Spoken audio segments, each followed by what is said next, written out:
All right. What is going on, everybody? It is currently 2:26 p.m. Central Time, Wednesday, March 13th.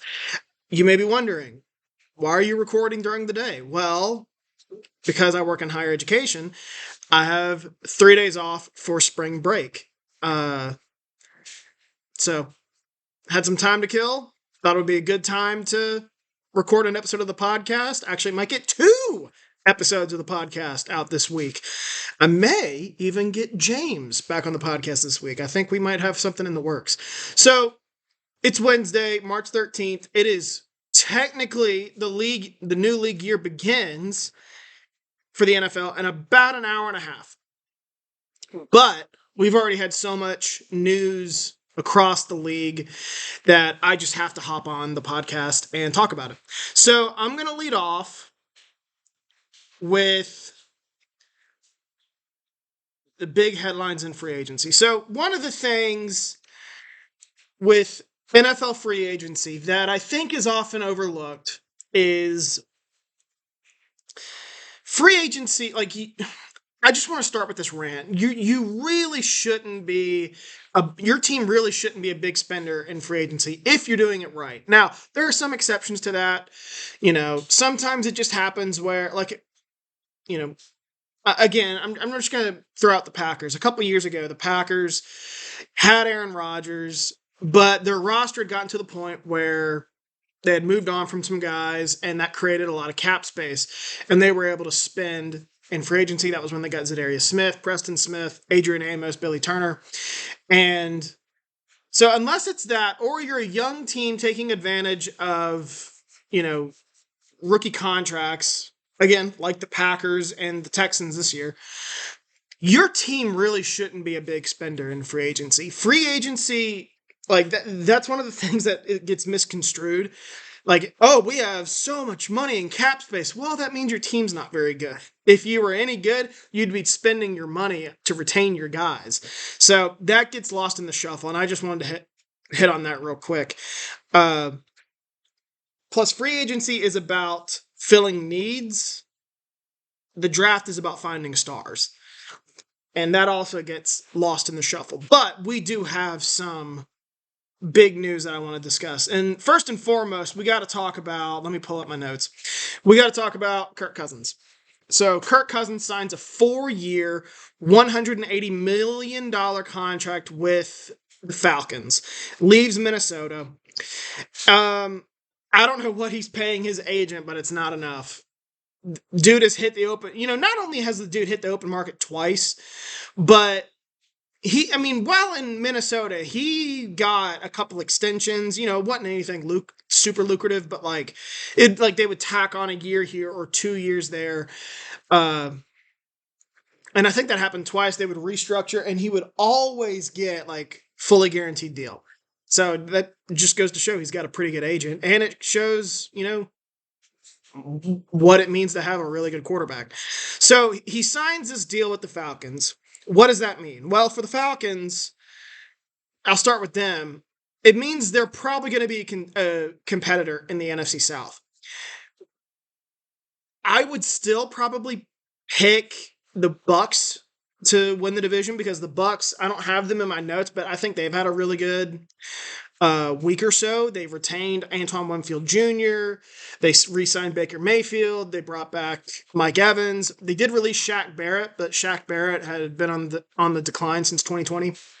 And they did trade away Carlton Davis, but I think they've had a pretty good couple days. But as for the Falcons, this was an organization that thinks that they should win. I'm not so sure I agree with that. I still think there are some issues with the Falcons. They don't have much of a pass rush. I think their O-line is a little overrated. I think their weapons on offense are a little overrated. I'm not sure what kind of head coach they have in Raheem Morris. So there are still some question marks on the Falcons, but they filled their biggest need. Again, free agency is about filling needs, and they filled their biggest one by signing Kirk Cousins. With him, this team should compete in the NFC South. Like I said, I would still pick the Bucs probably to win the division, but I would pick the Falcons to finish second, followed by the Saints, who I don't trust, and the Panthers are notoriously bad.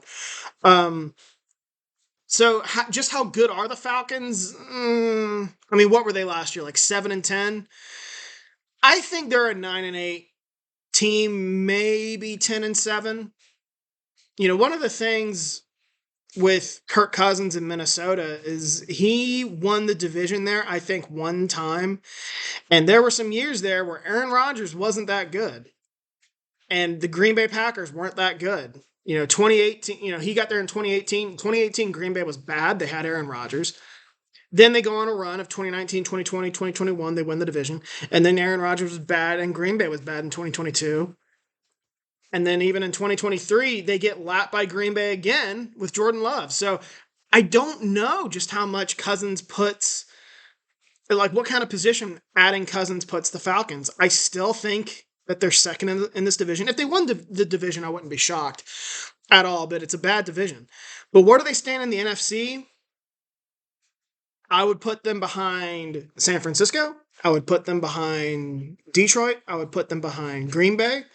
I would put them behind Dallas and Philly. So they're at least sixth in the NFC. And no, actually, I would put the Rams ahead of them. So they're at least seventh. And then, like, you could argue the Bucks are seven. So, like, they're seventh or eighth in the NFC. And the NFC's bad. So, hats off to the Falcons. They should be a much better team next year. I'm not convinced this really puts them that much over, I want to say over the hump. But this is a team that hasn't been to the playoffs in, I think, 7 years. I think 2017 was their last playoff appearance. And I don't blame them. They were desperate. They didn't want to go to a rookie quarterback again. I get it. But you have to remember that you're not getting a A-plus quarterback. And I'll get to Kirk Cousins here in a bit, the Vikings. But you're not really getting an A-plus quarterback. You're getting a guy, you did make an upgrade, and the quarterback position really held you back last year. But I also think you're overvaluating the roster a little bit. So, Falcons, good for them. They should be competitive. How much, I'm not sure. As for the Vikings, what's the vision with the Vikings? It's been pretty well known for the last, really since this new front office came in. So this new front office came in 2022, I believe. And I don't know how to pronounce the general manager's name. I'm not going to butcher it. I think his first name is Kwesi. And when he came in, like, it was pretty abundant that the organization wanted to move on from Kirk Cousins. And I get it. Like I just said, he's not an A-plus quarterback. He's a B-plus quarterback who gets paid A-plus money. And I totally get wanting to move on. He's not a long-term answer. He's about as close to a long-term answer as you have. Could you win a Super Bowl with him? Maybe. I think it would have to be a perfect situation. But what's the vision in Minnesota? They could have moved on. Well, I shouldn't say they could have moved on. They could have had a plan in place. And I get it. Like, 2022 was not a good quarterback draft class. But 2023 was, I think. Now, they had a pick in the 20s. So you're not moving up from 20. What pick did they have? I think like 24. You're not moving up from 24 to the top 4. And 3 of the first 4 picks were quarterbacks in 2023. You're not going to make that kind of a jump without giving up some serious draft capital. And I mean, like, give up a first round pick from here to eternity kind of haul. But, like, Will Levis was on the board in the 20s. They could have taken Will Levis. They could have taken Hendon Hooker and at least have a plan in place. And now that they let Kirk Cousins walk, there is no plan. They signed Sam Darnold. And, I was having a conversation with my friend Armand, who has been on the podcast. I was having a conversation with him this week, and he said, how bad of a move is it to sign Sam Darnold? I'm like, I don't think it's a terrible move. If it had blindsided you that Kirk Cousins was leaving, that would be one thing. Like, if you thought you had a deal in place with him and you're like, okay, we're all good, just sign on the dotted line, man. And he pulled a 180 and said, you know what, I'm going to sign for Atlanta. I'm going to sign with Atlanta. It would have been one thing to panic and been like, oh, well, we got to sign someone at quarterback. Let's go get Sam Darnold. But they've known this was coming. All the rumors had been that Minnesota was doing extensive work on the quarterback market. I don't know about in free agency, but in the draft in particular. And the only way that I think this works is if they manage to trade up into the top three. But I got to be honest, I don't think Chicago's trading out of 1, at least not to 11, which I think is the pick Minnesota has. They're not going from 1 to 11. I don't think Washington's going from 2 to 11. I think if Chicago trades back, it's going to be to 2. And if Washington trades back, it's going to be to 3. The only team that makes sense to trade back to 11 is New England. And I could see that happening. I think that's more logical than the other two. But you really have to get one of the top 3 quarterbacks for me to be like, oh, okay, well, I see the vision now. Because, and I don't think they'll be able to, but then it becomes, well, then who are you going to get? And if it's J.J. McCarthy, that's a disaster waiting to happen. I thought Minnesota was a good spot for him if you kept Kirk Cousins. Now that Kirk Cousins is gone, I'm not so sure. McCarthy is going to need some time on the bench to learn. And signing Sam Darnold doesn't fix that. And look, like I said, I don't think Sam Darnold is that bad. He showed some improvement in 2022 in Carolina. I think it was very telling that Kyle Shanahan wanted to take him on last year. He clearly believed in him. And he didn't play horrible in I think the one game that he played. So, but is he really a bridge quarterback? I'm not sure. He's maybe a little bit worse than a bridge quarterback. My friend Armand was like, is he worse than Zach Wilson? I was like, oh, hell no, he's not worse than Zach Wilson. But you signed a bridge quarterback, and he's barely even a bridge quarterback. And what I mean by bridge quarterback is a guy that takes you, that is a placeholder from one franchise quarterback to another, however long that takes. Tyrod Taylor's made a killing doing this, these kind of deals. And I'm not sure Sam Darnold's that guy. I could end up being totally wrong. But if you they've already signed Sam Darnold, I assume. And then you draft J.J. McCarthy, this just doesn't feel like a good setup. And I just don't know what the vision is. And then on top of that, you're not in a contending window anymore after losing Kirk Cousins. Sorry to reveal that, but Minnesota went into the offseason and they had, fork in the road. And that was either you keep Kirk Cousins and you stay somewhat competitive in a bad NFC, or you move on, which I think was the right move, moving on. And then you enter the bottom of the NFC North for at least a year, maybe a couple. But again, what's the vision? They didn't have a plan in place when they knew that they were probably moving on from Kirk Cousins. What's the vision? And then you go out and you sign a really good player defensively in Jonathan Grenard, but you pay a premium for him. I think how much did he get paid? And I don't know the ins and outs of his deal. It could be, more team friendly than I think. But 4 years, $76 million. Like, I'm not a math guy, but I think that's over, approaching $20 million. 19. Okay, so not quite as much as I was thinking. But it's still a big chunk of change for a good, not great pass rusher. So again, I don't know what the vision is with Minnesota. The only way it works, in my opinion, is if you're able to trade up to get one of the top 3 guys, have him compete with Sam Darnold. If he's not ready, you sit him. And if Darnold's worse than I think, you put him in there and you hope that he's your next franchise quarterback. But if you get J.J. McCarthy and Sam Darnold doesn't light it up, or at least, give you a Geno Smith or Baker Mayfield kind of performance, which he very well could, but at least if he doesn't give you that kind of performance, and you're going to hear from the fans, put McCarthy out there. and he's not going to be ready. That's not a good spot for him. The spots that I believe JJ McCarthy could flourish in are getting slimmer by the day. So let's move on. Let's talk about the Giants. I went back and forth. I originally had a similar question with the Giants that I do with the Vikings. What's the vision? But the more I've thought about it since Monday, the more I actually kind of like what the Giants did. So the Giants had two big free agents, Saquon Barkley and Xavier McKinney, and they chose to let them both walk. Saquon Barkley signs with the Eagles, Xavier McKinney signs with the Packers, who I'll get to in a bit.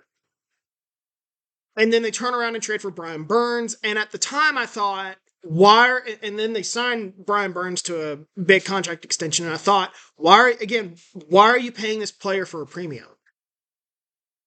And I changed my tune on that. It feels like this was a hard pivot by the organization.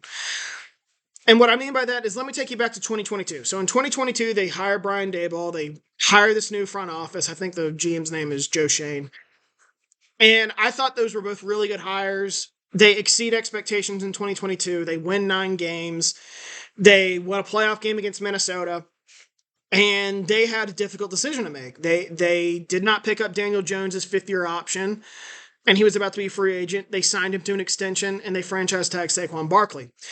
Well, hindsight's 2020. They probably should have inversed those, given Daniel Jones a franchise deal, because you signed him to a lucrative contract anyway. What's another $5 million? Because I think his number was around $45 million a year. What's another $10 million on a franchise tag for 1 year, and then sign Saquon Barkley to a long-term deal? A 4-year, however much, 4-year, $40 million deal or whatever. Now I forgot where I was going with that. So, now I know. They made those decisions, and at the time, I understood. Their hands were kind of tied. They were picked in they had a pick in the first round pick in the 20s. They couldn't move up to get one of the top quarterbacks. And believe me, I think this organization has wanted to move on from Daniel Jones, but their hands were tied. And I'm not criticizing them for the Daniel Jones contract. It is what it is. I don't blame them for doing it. In the moment, I didn't really blame them. I thought they way overpaid for him. But I couldn't blame them. You don't really want to start over. You thought you had something special with this core and with Brian Daboll, and you're like, okay, one more offseason, putting this with this roster, and maybe we can be competitive. And then it has backfired. And who knows what would have happened if Daniel Jones had stayed healthy. But now I think the organization has realized we need to pivot. Daniel Jones is not the future of the Giants. I think the organization knows that. And the other thing with the Giants is I don't think the front office and ownership are on the same page, because I think the front office wanted to move on from Daniel Jones when they arrived. Again, their hands were tied in 2022. I get it. Ownership did not. Ownership likes Daniel Jones. I don't think the front office does. And now I wonder if the front office is like, well, we did it your way, now we're doing it our way. And letting Barkley and McKinney walk feels like a major pivot. And trading for Brian Burns, I originally thought, why are you doing that? Why are you paying a premium for it? But I kind of like it. You're investing in the trenches. You've invested a lot of resources in the O-line. It's still not great, but Andrew Thomas is a, really good left tackle. You can build around him up front offensively. Brian Burns is a guy you can build around defensively. And then you factor in Kayvon Thibodeau, whatever his name is, and Dexter Lawrence. That's a really good defensive front. And you're probably keeping 2 of those guys for the next 5 years, maybe even all 3. So they're beefing up the trenches. They know Daniel Jones isn't the long-term answer, which is why I think quarterback is very much in play. Now, this is a spot I like for J.J. McCarthy, because Daniel Jones has been a starter for a couple years. He's likely not going anywhere. The city isn't going to ask to have him benched. My nose is driving me crazy. I just keep itching it or scratching it. It keeps itching. Um, the the fan base isn't going to clamor, I don't think, for JJ McCarthy to start over Daniel Jones. They know what Daniel Jones is. They know he's been adequate in 2022. But this is a spot that I like for JJ McCarthy. They could draft him at 6, sit him for a year or 2. Probably needs to be more like 2. You have Daniel Jones under contract for 3 more years. And I believe in 2025, it becomes very easy to move off of him. So why wouldn't you do that? I think JJ McCarthy makes a lot of sense there. And like I said, I kind of like what the Giants did. And then they spent some money, not a lot, which is what I think you should be doing. If you're not in a win now window, and that doesn't necessarily mean a Super Bowl window, if you're not in a win now window, don't spend a premium in free agency. You don't need to. Brian Burns is an exception. Oh, and by the way, like they gave up hardly anything for Brian Burns. They gave up a 2 when they had 1-2 when they had 2 second-round picks. They gave up one of them, and then a 5th next year. I think it was a 5th next year. It's nothing. So I think the Giants are.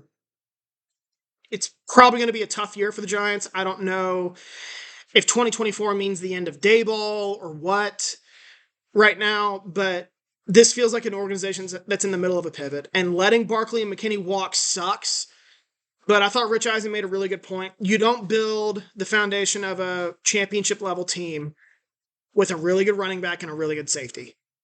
You build it through quarterbacks and trenches. Get the trenches beefed up. They did that. Figure out the quarterback position. I think they will in the draft. I'm becoming more and more convinced by the day they're going to draft a quarterback at number 6. Maybe even trade up for one. So, Giants, it sucks. You can blame Daniel Jones. I'm just not sure what it's going to do. Your hands were tied last year, and it's a shame, but it's the nature of the business. So let's talk about my Packers. Now that I'm talking about Xavier McKinney, let's talk about my Packers. So Monday was a roller coaster day of emotions for me. It started off with David Bakhtiari getting released, which I'm not surprised. It felt like it was trending this way. I don't know if y'all can hear. They're doing yard work around my apartment, and it's driving me nuts. But I can't think. Now I can't think. So the Monday started with David Bakhtiari being released. I'm not surprised. It was trending this way the last couple weeks. David Bakhtiari, I still think he's a really good player. Borderline Hall of Famer. I still think he can play at a high level. But he hasn't been in the lineup. I think he's played. Let me look it up. David Bakhtiari. So David Bakhtiari signed a 4-year, $105 million contract in 2020, November 2020. He has played in 13 games since the end of the 2020 season. And in 2020, he signed that contract, what did I say, November? I think it was November 15th. November 15th of 2020. Stupid internet. November 15th, he signed a deal. That was probably after the game. So he played in 6 games. 19 games since 2020. That's not good. And he's just been constantly hobbled, but with a knee injury. He's been in and out of the lineup. It's a shame. But it is what it is. And Green Bay is in a spot where they can afford to move on from him because they do a really good job drafting and developing offensive linemen. So they went all of 2023 with Rasheed Walker and Zach Tom at left tackle and right tackle, and both played well, especially Zach Tom at right tackle. I think they have something in Rasheed Walker, who was a former 7th-round pick. And then there's the draft, and this is a really good offensive tackle draft class. I expect Green Bay to draft one early, maybe not first round, but day 2, definitely. So I understand that, and that sucked, but I understood it. And then around noon, I get the news that the Packers signed Josh Jacobs. And I immediately was like, wow. I didn't see that coming. I almost saw it coming that they'd be in the running back free agency market. Don't know why. I just did. And I immediately went back to 2018. So in 2018, Green Bay signed one of Brian Gutekunst's first acts as Green Bay's general manager. He signed Jimmy Graham, and I was like, wow, that'll be really awesome for our offense. And within, I don't even think it was the hour, I think it was within 20 minutes, they announced that they released Jordy Nelson. So when we signed Josh Jacobs, I immediately went to that moment. I was like, I'm waiting for the other shoe to drop here. Are we going to move on from anybody? And there was nothing for an hour. And in that hour, I started warming up to the idea of a Josh Jacobs, Aaron Jones backfield. And then the other shoe drops and Aaron Jones was released. I just think it was funny that I immediately went back to 2018. I'm like, okay, who are we ditching? And I was like, okay, well, maybe we're not. And then it ended up happening. So just funny.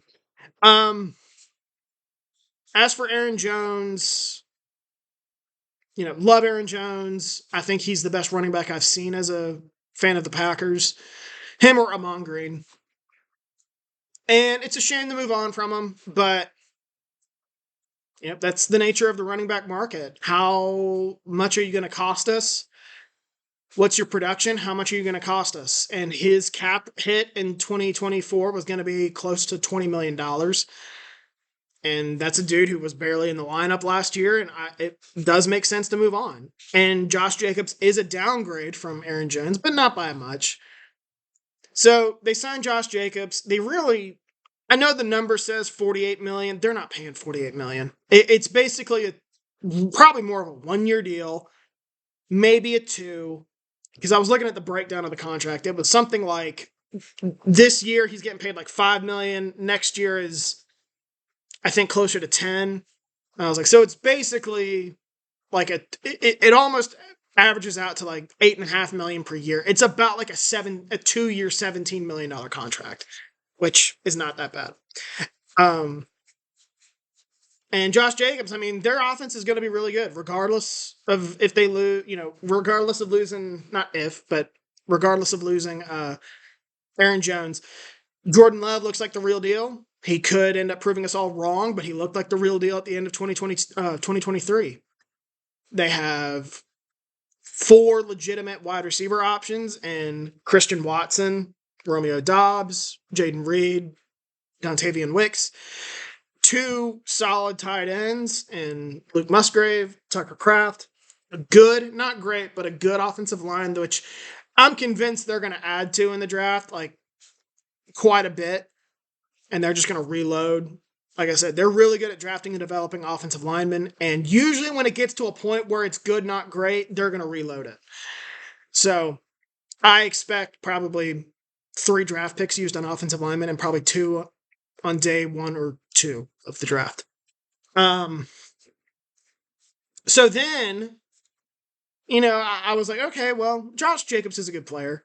And I remember earlier in the day that there was a report that Xavier McKinney was on Green Bay's radar. And hey, I was hoping for Xavier McKinney because we have a need for a safety. But I didn't think that would happen. Very rarely does Green Bay pay a premium for free agents. Even when they signed Zadarius Smith, Preston Smith, Adrian Amos, they didn't pay a premium for any of those players. They opened up the checkbook a little bit. Like Zadarius Smith was like $16 million a year. Not that much. Preston Smith was less than that. Adrian Amos was even less than, I think Preston Smith was around $13 million a year, and Adrian Amos was less than $10 million a year. So they paid for them, but they didn't pay that much. And I don't think they overpaid for any of them. Xavier McKinney, they might have overpaid for, but I remember there was a report in the morning that said the Eagles and the Packers were in on McKinney. And I was texting James, like, hey, sounds like we're in on McKinney. And I don't remember what James responded, or maybe he texted me that. And I said, well, we are until we aren't. And I said, this always happens. There's always like a really good free agent, a premium free agent who is linked to contenders, and then like our bottom feeder swoops in, offers him the bag, and he goes there. And I was expecting that to happen. And the longer the day went on, honestly, the better I felt about our chances at McKinney. It was completely silent, and that is how Green Bay operates. They're silent. You don't know that they're moving. Like the Josh Jacobs move was completely out of left field. That's why I didn't think McKinney was happening. I was like, we're never in these reports that we're linked to this player. If we are, it happens, completely out of the blue. And lo and behold, about like an hour after releasing Aaron Jones, we signed Xavier McKinney. And I was still waiting for the other shoe to drop. I was like, are we releasing anyone else? And we didn't. So Xavier McKinney, big get. Probably overpaid for him. But if we did, it wasn't by a whole lot. I'm really excited. He is exactly the type of player that Green Bay needed in the back end of their defense. So I'm really, really excited about that. What does it mean? The Packers are ready to compete. They have a good defensive front. Their secondary was the issue last year, and I don't think they're done in free agency either. I think they're going to keep adding to that defense, but all the premium players are gone for the most part. So unless they trade for a premium player, I think that they're just going to add cheap, value signings. Like I've seen reports that they're linked to Jerome Baker and Jordan Fuller, which I would like a lot. So, but they're ready to compete. They believe in Jordan Love. They believe in this young team. They're trying to maximize the window. And I think they're going to. And I'm excited about it as a Packers fan. So, some underrated moves. I thought the Texans made some underrated moves, getting Danielle Hunter and Joe Mixon, and only gave up a 7th-round pick to trade for Joe Mixon. I thought that was pretty incredible. What did they give up in the Danielle Hunter trade? Let me look real quick.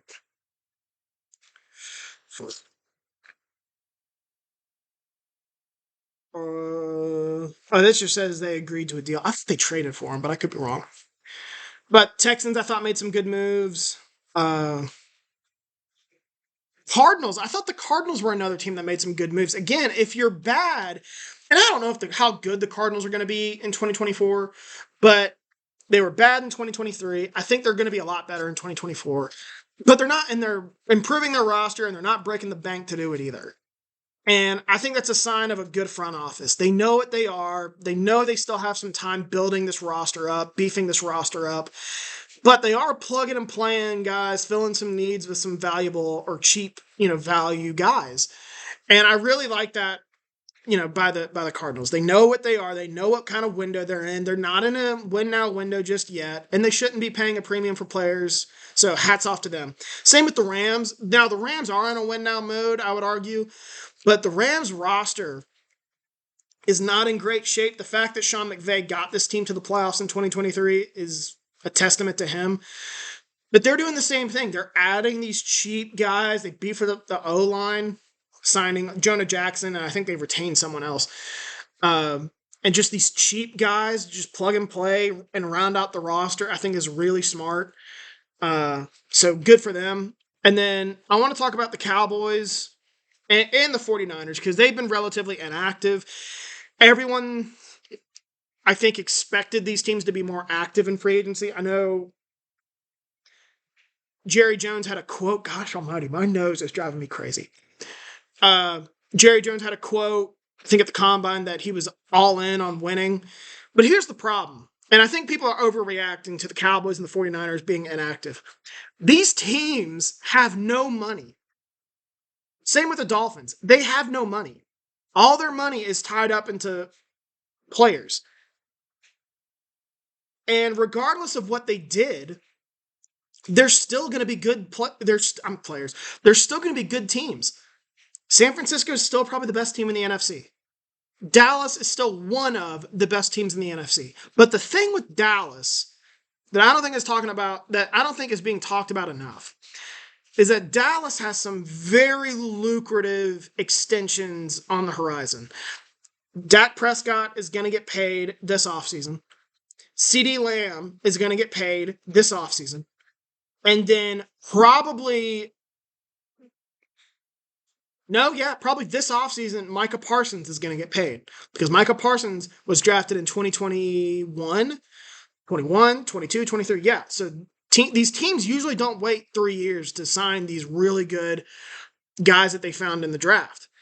And Parsons is going to get his 5th-year option picked up, but I almost guarantee he is going to get paid because that's a dude you can build around defensively. And CeeDee Lamb, I'm surprised hasn't been paid yet. He's a free agent after 2024. They're going to get a deal done. And those 3 guys, average annual year value or whatever you want to call it, is going to exceed $100 million. And just in those 3 guys, the market value for a quarterback is $50 million right now. Dak Prescott's probably going to get over that. CeeDee Lamb, the market value for wide receivers up to $30 million. CeeDee Lamb's probably going to get it. And Micah Parsons, a really good defensive player, is around $20 to $25 million a year. So those 3 moves right there, that's about $100 million just in those 3 players. Now, they can structure it however they want, but that's what's on the horizon for Dallas. So people shouldn't be shocked that Dallas is being inactive. And as for the Niners, they've signed some guys, they've signed some depth pieces, but they have no money. All their money's tied up with Kittle and McCaffrey and whoever else is on that roster that I'm blanking on. These teams are going to address their needs, or not even probably needs, just address their roster in the draft. And the Cowboys always do that anyway, so it really shouldn't surprise anyone. Ravens signed Derrick Henry. I think that's a really good signing, even though Derrick Henry's got a ton of mileage on him. He's got a ton of mileage on him, but he doesn't look like he's slowing down. And they didn't overpay for him. They paid him, I think, 2 years, $14 million. It was about $7 million a year. Not bad at all. Makes too much sense. That's going to be a really dangerous backfield in 2024. Good luck defending that. I've already kind of touched up on this, but bad teams shouldn't be paying a premium for free agents. Like the Panthers spent $150 million on 2 interior offensive linemen. Now, I'm sure that's a fake number. I highly doubt that Carolina is honestly paying those guys that much money over the next 4 to 5 years. It's very likely a fake number. I haven't seen the guarantees, but I know your O-line was bad, but what are you doing? This is a really good interior O-line class. Just embrace the draft, man. The Bears, why are you paying DeAndre Swift? I know this isn't a great running back draft, but you're not in a position to win. Why are you spending money in free agency? Just DeAndre Swift, I don't even think they paid that much for him, but that's a position, I don't care if you're not in a window, I don't care how much you signed him to. DeAndre Swift, 3 years, $24 million. And really not a whole lot of money. It's not about the money, though. If you're not in a win-now window, don't sign a running back. You're just wasting their mileage. Don't draft a running back either when you suck.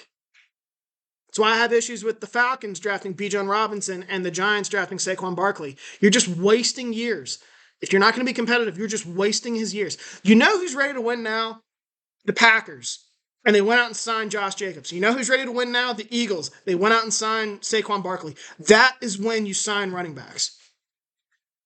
So, Bears, why are you signing DeAndre Swift? It makes 0 sense to me.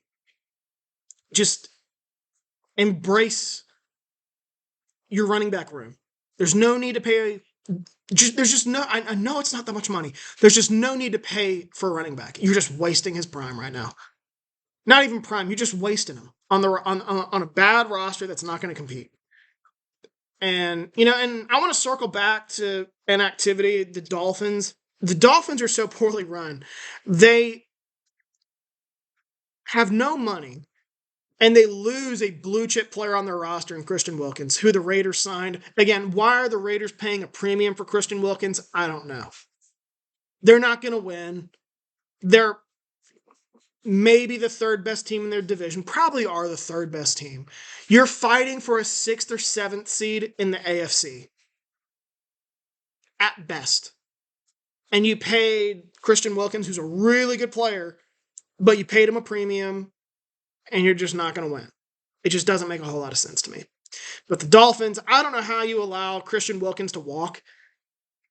He's one of the best interior defensive linemen in the league right now.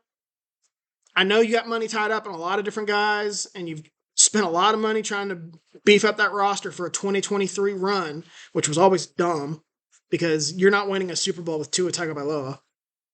And to the point where you let Christian Wilkins walk makes zero sense to me. Like, it would make sense if you're the Giants and you're pivoting, but they're not. They still think that they can win with Tua, who they're probably going to pay this offseason, and it's going to be a mistake. Like, Christian Wilkins, that's a player you just don't move on from. I don't care if you suck or you're in a win-now mode. Christian Wilkins is maybe a top 5 player at his position. You just don't move on from a guy like that. You keep him there forever. Forever. He should be a lifetime Dolphin. That's the Dolphins for you. So those are some of the big acquisitions. I want to get into the quarterback market a little bit.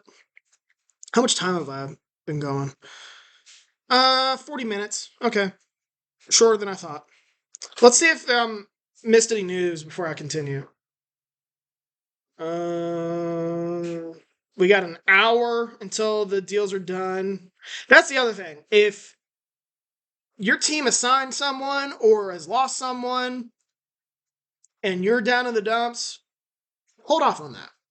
Things always happen at the 11th hour. I remember it happened with Anthony Barr. It just happened with Brandon McManus, I think, who had a deal in place to go somewhere else. I know he's a kicker, but he had a deal in place to go somewhere else. Or no, maybe it is right now. I think it's 4 o'clock Eastern. Because I see that the Ravens just announced that they signed Derrick Henry, and they can't do that unless it's the new league year. So yeah, happy new league year, everyone. Got my times mixed up. Yeah, it has begun. Okay. And if you heard that, that is my dryer. Let's see if I missed any moves. Probably not. My guess is that if they were working on anything today, they're waiting until the new league year to announce them. Because,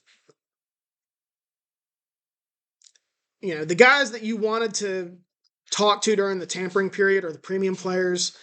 So they have those deals in place. They'll announce them today, and then they'll wait for the guys who aren't premium free agents. So it doesn't look like I missed anything. So let's go to the quarterback market.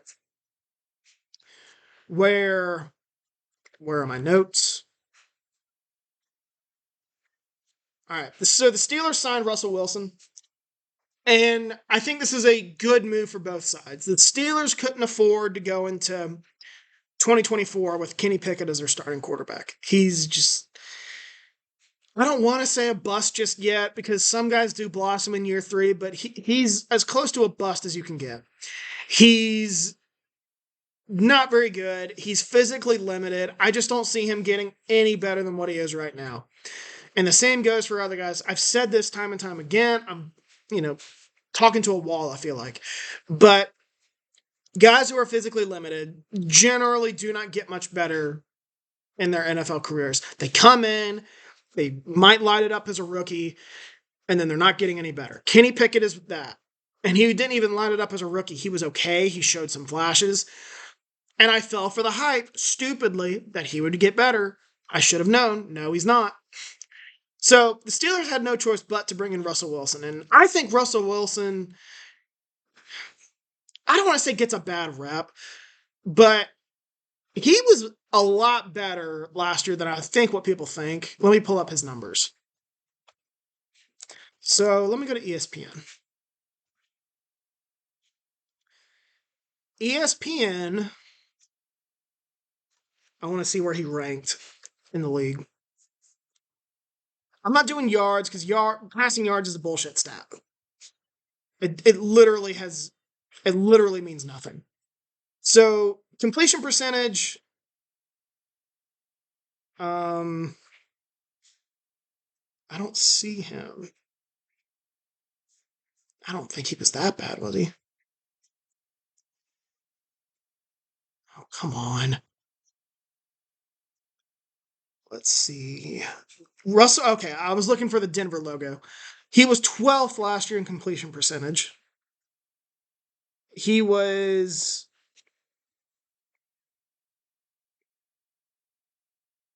21st in QBR, not great.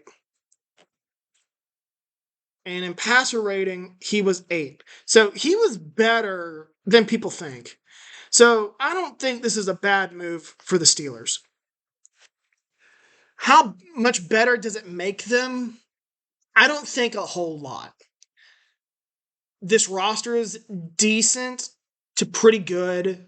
Tomlin's a good coach.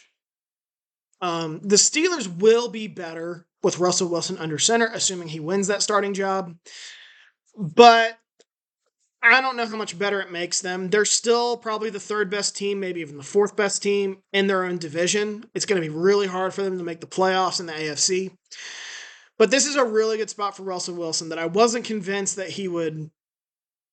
I'm not convinced he would go to the Steelers. But he needs like a boot. Like I said last week, he needs a boot camp. And I think the Steelers can whip him into shape. You know, change his attitude. And not that he has a bad attitude, but be like, look, dude, you're not getting an office. We're not going to boost your ego. We're not going to, cater to you. You're going to, bring your lunch pail. You're going to go to work, blue collar type of mentality.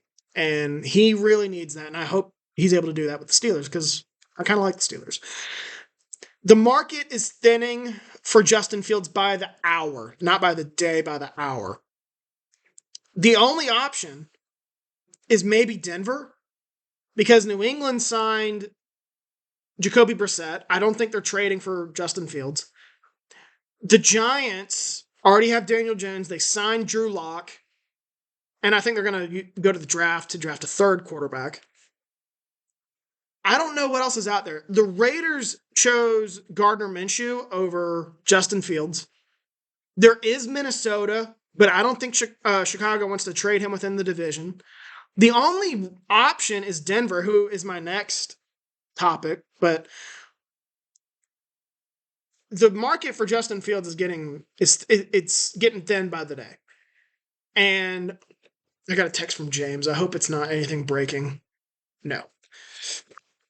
It's not. But Justin Fields,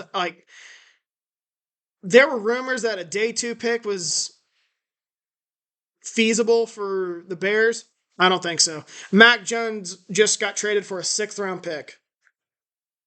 But you're seeing the market, like what teams think of Justin Fields. And I've argued now for almost probably a year and a half that Justin Fields is not that good, and I've been laughed at. Bears fans thought he was a superstar. And I said, no, he's not. And I was laughed at. And now that they're moving on from him, you're seeing what other teams think of him, and the league is just not high on him. He's not that good. And I think getting a day 2 pick for him is out of the question right now. Best course of action, in my opinion, is to hold on to him. I heard some people talk about how you have to move on from him, or else you're creating a powder keg by drafting Caleb Williams. I don't give a shit. Green Bay created a powder keg by drafting Jordan Love and keeping Aaron Rodgers for 3 years. You shouldn't care what the fans think, for the most part. But you shouldn't care what the outside world thinks. What do you think is best? If you think moving on from him is the best, fine. But where's the market for him? It's nowhere. You probably should keep him. Don't pick up his 5th-year option. Keep him. And then let him and whoever compete for the starting job. Probably Caleb Williams starts. And even if he does start, Russell Wilson, Justin Fields sits. And you hang on to him until the trading deadline, where someone might be interested. Look at, was it Josh Downs? What was his name? Josh Dobbs, thank you. Josh Dobbs. Look at him. Traded at the deadline. Minnesota needed a quarterback. So I don't think that's a terrible option either. But I don't see what the hurry is. I would keep him, but that's not the way Chicago operates. Everyone thinks I'm crazy. Everyone thinks Green Bay was crazy, although now they're like, man, how does Green Bay keep hitting on these quarterbacks? Well, because they draft them and they sit them and they learn. They're not afraid of the powder keg. And Chicago shouldn't be afraid either. And then last, what are the Broncos going to do anything? They've been a little active. Let me look. They signed Malcolm Roach. But that's about it. I'm sorry. It wasn't Brandon McManus. It was Will Lutz. They re-signed Will Lutz. That's about all they're doing. And I know they don't have any money because of the Russell Wilson contract, and releasing Russell Wilson, but they can't afford to go into 2024 with their current quarterback situation. Right now, who is it? I have it in my notes. It's Jarrett Stidham and Ben DiNucci. Neither one is a starting quarterback. You have Sean Payton there. There's the draft. But is Denver going to move up for one of the top guys? Because if they move up for J.J. McCarthy, that's a mistake. Because Stidham's not a starter, so he's probably not going to be any good. You're going to thrust J.J. McCarthy out there, and he's not going to be any good. Likely not going to be any good. Bo Nix is probably their best option, but I don't even think he's ready. Maybe Michael Penix. So there are options there in the draft. I would look into a veteran. I'm surprised, they haven't. Again, I know that they don't really have any money, but I think Jimmy Garoppolo is going to come on the market. Maybe they sign him, but they've been really quiet at the quarterback position. I'm just not sure why. I really think they need to get moving at that position. So that'll do it for me. New league year has begun. We're 18 minutes in. Let's see if there's any breaking news before I call it quits. The Broncos aren't cutting Russell Wilson until post June 1st. Interesting. Which should save them some money. It usually does anyway. Dolphins release. Oh no, that was anticipated. Okay. Doesn't look like anything breaking.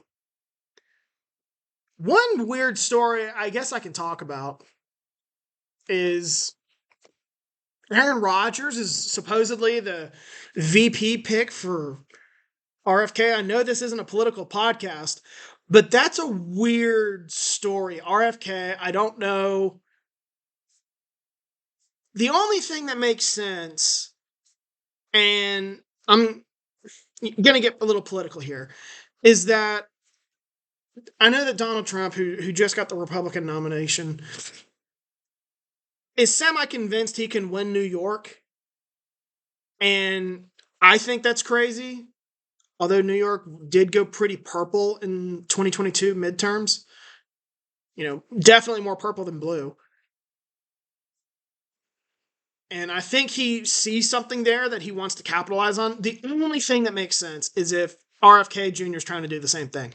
And he thinks that New York could maybe sway red. And he's, trying to win that New York vote. Not that he's trying to turn New York red, but that he thinks that he can win New York.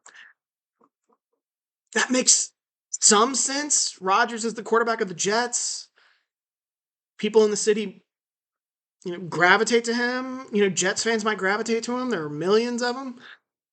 Possibly. It's a dumb strategy in my opinion, but possibly. But anyway, that was a really weird story.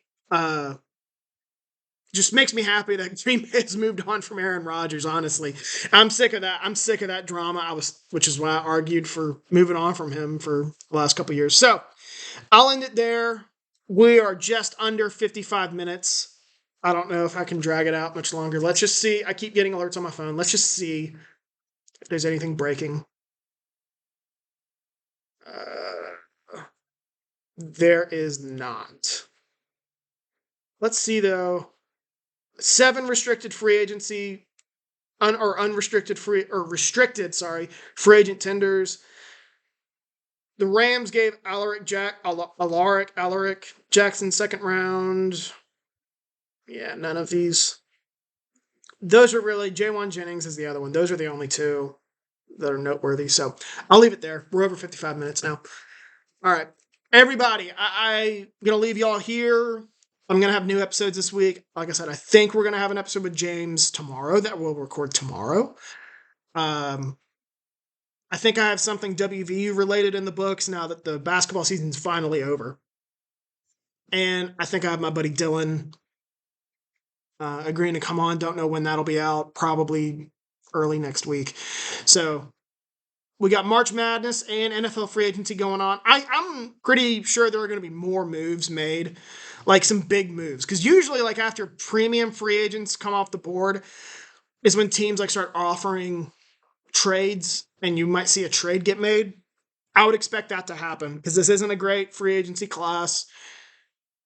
Draft is really good in some spots, not in others. So I think trades could become very much on the, I don't know where I was going with that, but like very much on the board these next couple days. And then we got March Madness going on. I got basketball right now. I got the Big 12 tournament. So anyway, I'll leave it there. Everyone enjoy the weekend, enjoy some basketball, and keep your head on the swivel for any NFL news.